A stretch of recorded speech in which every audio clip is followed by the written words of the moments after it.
enjoy being so much, is to thank the people who came to this conference knowing that they would hear things they disagree with.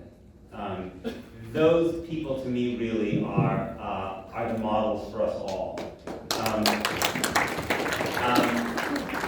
First of all, to the Palestinian speakers who came here, imagine how you would feel if you were invited to speak at a Palestinian, mostly anti-Zionist conference, about the anxiety you might feel, about the pressure you might find from within your own communities. That, I think, is a model of courage that we need to learn from. And secondly, to the Jews here, who might be a little bit more hawkish, a little bit more conservative on some of these issues. You know who you are. It moves me and touches me that you came, even though you may have been frustrated, even though you may be frustrated for the next 10 minutes or so. Because we live in a political, in a country, certainly the United States is true, and I imagine here too, and in a Jewish community, where one of the pathologies is that people simply listen to those who reinforce their own views. And it says in Pirkei Avot, who is wise? The one who learns from all people. And so you who have come, who disagree, you are showing us how to be wise. The conference title, as you see, is From Indifference to Making a Difference. And I thought actually sitting yesterday in shul that the parsha that we read yesterday offers a very instructive vision about what those two things look like. Indifference on the one hand, and overcoming indifference on the other. Parsha Noah features two characters. It starts with Noah, it ends with Abraham. And Noah, as I'm sure you all know, is told by God that God is going to destroy the world, but he should save himself and his family. And Noah obeys. Noah does everything that he's instructed to do. He doesn't argue with God at all.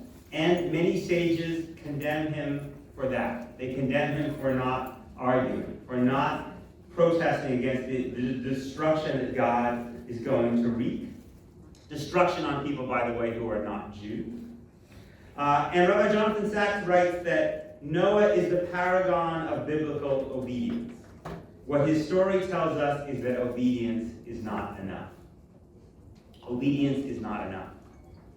And we live in a very strange age for the Jewish people, certainly in countries like Canada and the United States. We live in an age in which if a rabbi or a student at a Jewish school or a communal Jewish leader questions God, suggests that maybe the flood really wasn't such a good idea. Or suggest that maybe there are things in the Torah about the rights of women or the rights of LGBT people that really are outmoded or problematic, then generally, not everywhere, but generally people tend to listen politely and congratulate ourselves that we Jews have such a wonderful tradition of open criticism, self-criticism, challenging debate, 2 Jews, 3 opinions, etc., etc. But if that same rabbi or that same student in a Jewish school, or in a Jewish camp, or a Jewish youth movement, or that communal Jewish leader, publicly questions the morality of holding millions of Palestinians in the West Bank as permanent citizens under military control, without due process, free movement, or the right to vote for the government that controls their lives. Or they challenge a blockade that is largely responsible for the fact that, according to the United Nations, the Gaza Strip will be unlivable, as the UN report's words, unlivable by 2020. That's in 2 months, unlivable. If they publicly challenge the morality of those policies, they can lose their jobs, they can become a pariah in their community, even sometimes in their own families. So oftentimes, we in the North American Jewish community are told to express a blind obedience to the Israeli government, that the rabbinic tradition suggests we should not even express toward God itself. And there is a name, I think, for offering more total, unquestioning loyalty to something that is created by human beings than we offer to God. It's called idolatry. The North American Jewish establishment has turned the Israeli government into a kind of golden calf. And we see this rising idolatry of hyper-nationalism across the world. As Naomi Chazan, who has long been one of my heroes or heroines, said earlier, that Israel in some ways was an early adapter, perhaps even a kind of model for the democratic erosion under the impact of hyper-nationalism that we see in Hungary, that we see in Turkey, that we see in Brazil, that we see in my own country of the United States, and which is all about the idea of elevating the notion of obedience to the state above the basic values that people might have that come from their conscience. And that is a kind of modern idolatry. So what happens to Noah? He saves himself and his family, and of course the animals, but he abandons his moral obligations to speak up for the people outside of his family who are at risk. And he emerges from the ark a kind of broken man. It's a strange story if you're familiar with it. He gets drunk, his children find him naked and are ashamed of him. And there are many interpretations of this strange episode after Noah leaves the ark. But one is that he saved his family while sacrificing his soul. And that moral failure ultimately started to break apart his family itself. And I believe that it also threatens our extended Jewish family today.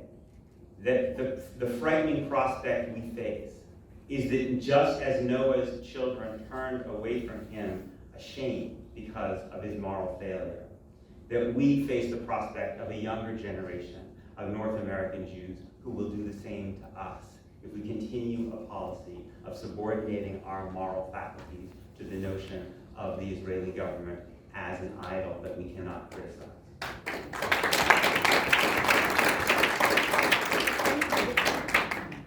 The Parsha, interestingly though, continues on beyond Noah and ends with the emergence of this figure of Abraham.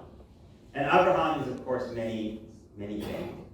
But one of the things he is a smasher of idols, a challenger of blind obedience. According to a famous midrash, he challenges his father Terach, who is a seller of idols, by smashing the idols in his father's store. Even more famously, he challenges God when God wants to destroy Sodom, another place where the people who live are not Jews and not angels. And yet Abraham challenges God to save them from destruction and famously asks, "Shall the judge of all earth not do justice?" And this is why our tradition generally considers Abraham, and also Moses, who also challenges God, to be greater than Noah, because they understood that obedience is not enough, because they questioned God and were not indifferent. And so I think we ourselves must not be indifferent. We must not think that our family, that Israel and the Jewish people can be safe while we watch our Palestinian neighbors suffer and die. We must show loving disobedience to those communal leaders who tell us that to be a good Jew is to keep quiet about policies that are morally indefensible.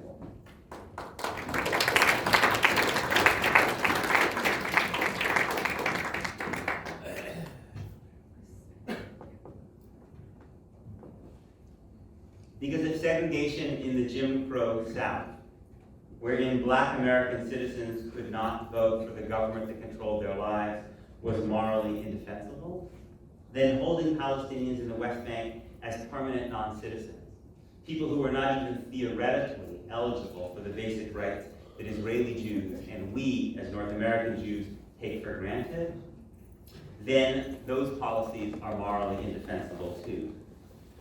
And we must not despair. Our job, I think, despite all of the negative trends that we've seen in Israel and around the world, is to play a very, very important role. It's to preserve the fragile flame of Israel's Declaration of Independence, of the promise of a homeland, a Jewish homeland that offers complete equality of of social and political rights, irrespective of race, religion, and sex, to preserve it so it lives on for another day. For a day in which that day we may not entirely be able to imagine, but a day in which that now fragile and embattled and threatened flame becomes a raging fire.